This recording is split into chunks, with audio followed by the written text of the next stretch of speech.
and public safety. The House will now attend to the bills on Part 1 of the regular calendar. Oh, why does the member rise? To make a motion? Please state your motion. I would like to move that we special order HB 1563 to the beginning of business today. That motion is in order. Do you want to speak to your motion? I would. Please do so. I'm going to ask the other co-sponsors to come up and join me here for this, but I know that it's customary in this body to special order bills when a guest of the House is present to observe the vote, and I happen to know that Kathy Johnson, our guest in the gallery today, bravely related the tragic loss of her son Kevin last Thanksgiving when she testified to the committee, and I would appreciate your support in special ordering the bills so that while she's here in the gallery, she may observe the proceedings. Yeah. The question before the House is the motion to special order House Bill 1563. And you're in favor of special ordering that bill, you'll vote aye.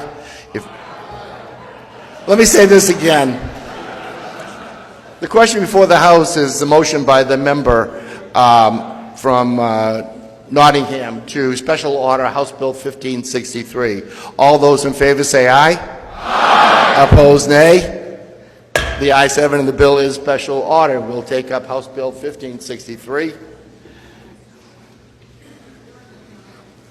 takes me about 7 or 8 hours to get into the flow of this, so bear with me as I warm up. The majority of the Committee on Judiciary, to which was referred House Bill 1563 FN, an act relative to the use of funds in the Drug Forfeiture Fund, having considered the same, report the same with a recommendation that the bill ought to pass. Representative Michael Sylvia for the majority of the committee.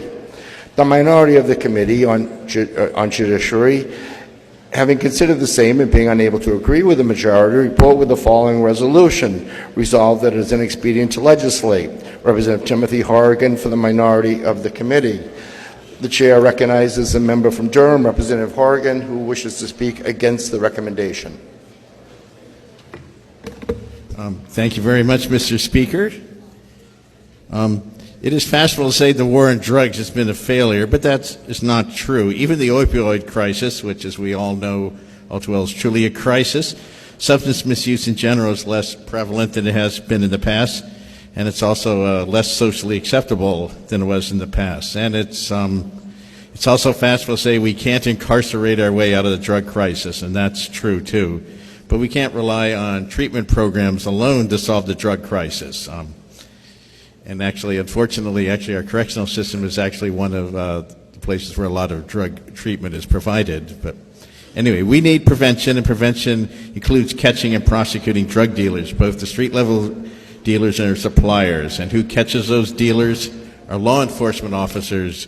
That's who. And I see there's a large number of them up in the balcony, although I think they're there for another bill more than this one. But thanks for being here. Our officers catch many of those who suffer from addiction, and that's not always a bad thing. Sometimes being incarcerated is a shock that's needed to make you realize that you need to take responsibility. And failing that, incarcerated dealers are at least not out on the streets. Currently, the State Drug Forfeiture Fund is administered by the Attorney General's Office and directs a relatively small amount of money. Last year it was a little over $250,000 towards paying for the cost of local, county, and state drug-related investigations, and also for drug control law enforcement programs within New Hampshire. And I believe this fund has been an effective source for funding. I believe this is the most effective use for that money. If we pass HB 1563, the State Drug Forfeiture Fund becomes an almost totally unregulated slush fund for the governor, I guess, which he or she can use to give money with no strings attached to just about any feel-good program which calls itself a mental health and drug treatment program. Aside from the Executive Council, there being no oversight whatsoever about how this fund is used. We've had enough problems already with the failure of ill-conceived and sometimes just plain fraudulent mental health and drug programs. I think the last thing we need to do is add this unregulated fund to the mix. The best place to use this money is right where we have been using it, on law enforcement. And thank you very much. Question before the House is a recommendation that House Bill 1563 ought to pass. The chair recognizes the member from Belmont, Representative Sylvia, to speak in support of the recommendation. Thank you, Mr. Speaker. Mr. Speaker, we have 2 long days ahead of us, so when we have a bill that has a strong bipartisan ought to pass motion before it, it speaks to a very short speech. This is a bill that will direct the Attorney General's drug forfeiture fund into the governor and council, so it's not a slush fund for the governor. This is a prudent measure because we typically do not want those who are out bringing in the funds to actually also be able to spend it. So this gives more transparency to the process. So with that said, I think this is a good bill. I think that our strong bipartisan majority of the Judiciary Committee considered this bill well, and I believe that we should pass this today, for it is a good bill. Thank you. The question before the House is a recommendation that House Bill 1563 ought to pass. A roll call has been requested. Is that sufficiently seconded? It is sufficiently seconded, and this will be a roll call vote. Members will kindly take their seats.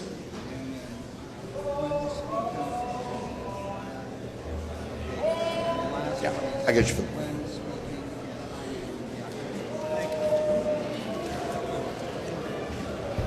Paul, fifth.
The question before the House is a recommendation that House Bill 1563 ought to pass.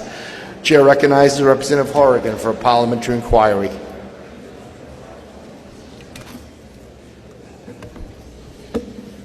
Thank you very much, Mr. Speaker. If I know that treatment is necessary to solve the drug crisis, that law enforcement can't do it alone, but if I also know that law enforcement is a very, very essential part of the fight against the substance misuse epidemic, if I know that this fund has been used very effectively in the past, and if I know that this is the most effective way to use the small amount of money that goes into the state drug forfeiture fund, would I not then now keep the law the way it is? And it's been a very good law, I believe, by supporting our Attorney General's office and law enforcement by voting red to ITL this feel-good and well-meaning but ill-conceived bill. So please vote red. Please vote red against the ought to pass, so that an alternative motion can be introduced. My apologies. Thank you. Question before the House is a recommendation that House Bill 1563 ought to pass. The chair recognizes Representative Spillane for a parliamentary inquiry. Thank you, Mr. Speaker, and I thank the members. If I know that the large bipartisan support for HB 1563 from the Judiciary Committee, followed by a large bipartisan support from this entire House, would send a message to New Hampshire that we are serious about finding new ways to fight addiction without relying on unstable federal funding. And if I know that HB 1563 rightfully puts the ill-gotten gains of those caught and convicted of trafficking in illegal drugs into the hands of those fighting to prevent addiction and heal those who are victims of addiction, and if I know that New Hampshire has the second highest rate in the nation of children affected in some way by the addiction crisis, at 51 out of every 1,000 children, and last year, while we had nearly $500,000 in forfeited criminal assets, we watched the closing of Granite Pathways, our only residential youth treatment facility. And if I know that greater transparency to criminal asset forfeiture creates greater confidence in the population that the state is doing the right thing, and none of our dedicated and devoted police in New Hampshire are arresting for profit, but are partners in this battle against addiction. And finally, if I know that families like the Johnstons with us in the gallery today are watching us closely to see how we will make changes that will help prevent the continued and insidious loss of a generation, would I now press the green button? This will be a roll call vote. The question before the House is a recommendation that the bill ought to pass. If you're in favor, you'll press the green button. If you're opposed, you'll press the red button. Voting stations will be open for 30 seconds.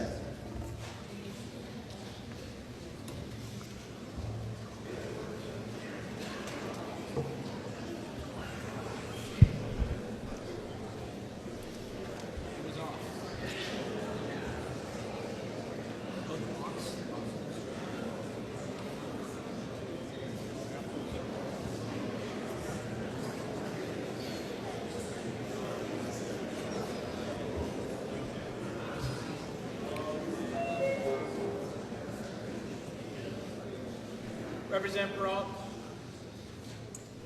you got to give me a thumbs up or down after. Thank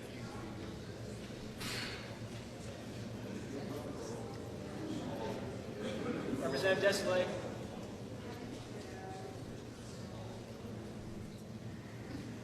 Representative Roy.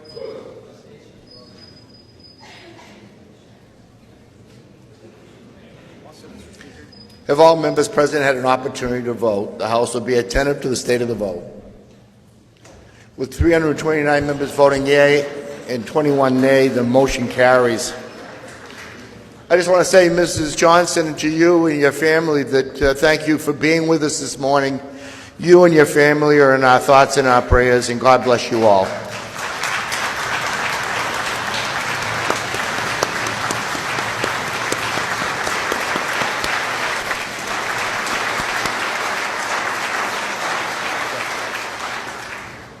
This bill we just took up will be going to the Ways and Means Committee as the second committee.